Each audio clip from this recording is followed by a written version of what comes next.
দর্শক, বেশ কিছুদিন ধরে তীব্র গ্যাস সংকট, গ্যাস সরবরাহ পরিস্থিতি জানাতে রাজধানীর তেজগাঁও থেকে যুক্ত হচ্ছেন সহকর্মী আতাউর নিয়ন। আমরা নিয়নের সাথে এখন একটু যুক্ত হতে চাই।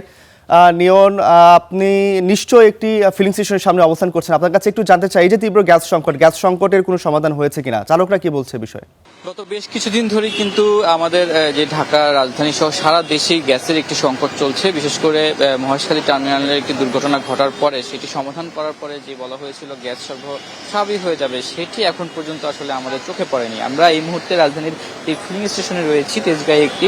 তো এই ফিলিং স্টেশনে দীর্ঘ সময় ধরে অনেকেই অপেক্ষা করছেন এবং এই মুহূর্তে গ্যাস যে সরবরাহ সেটি পুরোপুরি বন্ধ আছে। তো সেক্ষেত্রে যারা অপেক্ষা করছেন, যে গাড়ি চালকরা রয়েছেন, তাদের সাথে আমরা কথা বলে যেটি জানতে পেরেছি, এখানে অনেকেই আছেন যারা রাত ৩টা এবং ৪টা থেকে অপেক্ষা করছেন এবং সবশেষ তারা যেটা বলছিলেন যে রাত ৩টা-৪টা বাজে যখন তারা এখানে লাইনে এসেছেন, দীর্ঘ লাইনের শেষ সময় থাকলেও সেই মুহূর্তে গ্যাস এখানে সরবরাহ চলছিল রাত্রেবেলা। তবে ঠিক ভোর 7টা নাগাদ যখন তারা মোটামুটি যেই রাতের গাড়িগুলো ছিল তারা গ্যাস পাওয়ার পরে ভোর 7টা নাগাদ সর্বশেষ আসলে এখানে গ্যাস সরবরাহ করা হয়। এরপরে আসলে এখান থেকে কোনো ধরনের গ্যাস সরবরাহ করা হয় না। এই যে কাউন্টার হিসেবে এখানে ফিলিং স্টেশন যেটা জানিয়েছে, যে সর্বশেষ 7টা পর্যন্ত মোটামুটি গাড়ির যে প্রেশার থাকে বা চাপ থাকে গ্যাসের, সেটি লাইনে মানে স্বাভাবিকভাবে কিছুটা পাওয়া যাওয়া পর্যন্ত তাদেরকে গ্যাস দেওয়া হয়েছে। কিন্তু যখন একেবারেই সেই চাপ কমে যায় তখন তারা পুরোপুরি বন্ধ করে দিয়েছে গ্যাস সরবরাহের ক্ষেত্রে। এবং সেখানে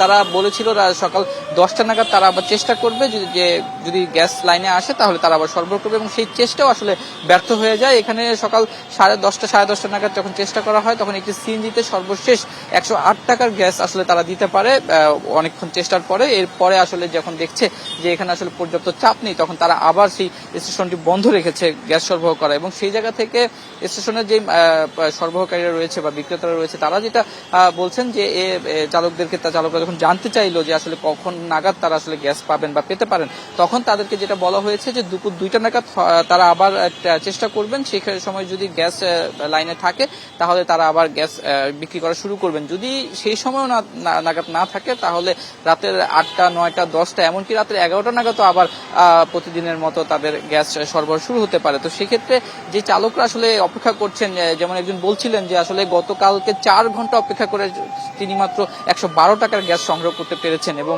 সেটা দিয়ে গতকালকে আজকে সকাল পর্যন্ত তিনি গাড়ি চালিয়ে আজকে সকাল সেই রাত আবার 3টা-4টা থেকে তিনি অপেক্ষা করছেন এবং এখন পর্যন্ত তিনি গ্যাস পায়নি। তো এই যে প্রতিদিনই আসলে তাদের যে চাহিদা থাকে, সেই চাহিদা অনুযায়ী আসলে তারা যে গ্যাস পাচ্ছেন না, এবং বিপরীতে তাদের যে গ্যাস প্রয়োজনীয়তা রয়েছে প্রতিদৈনিক, এই কারণে যে কর্মঘণ্টা আসলে নষ্ট হয় দীর্ঘ সময় লাইনে অপেক্ষা করে, ভোগান্তির কারণে 3 থেকে 4 ঘন্টা অপেক্ষা করা, এরপরে চাহিদার বিপরীতে মাত্র 100 থেকে 200 টাকার গ্যাস পাওয়া, এরপরে সেটা দিয়ে আসলে গাড়ি চালিয়ে আবারও গ্যাসের জন্য দীর্ঘ সময় অপেক্ষা করা, একটি দীর্ঘ বা অনেক বেশি কর্মঘণ্টার সময় নষ্ট হচ্ছে। এবং এতে যে ভোগান্তি, সেই ভোগান্তি থেকে আসলে তারা উত্তরণের সমাধান চাইছে।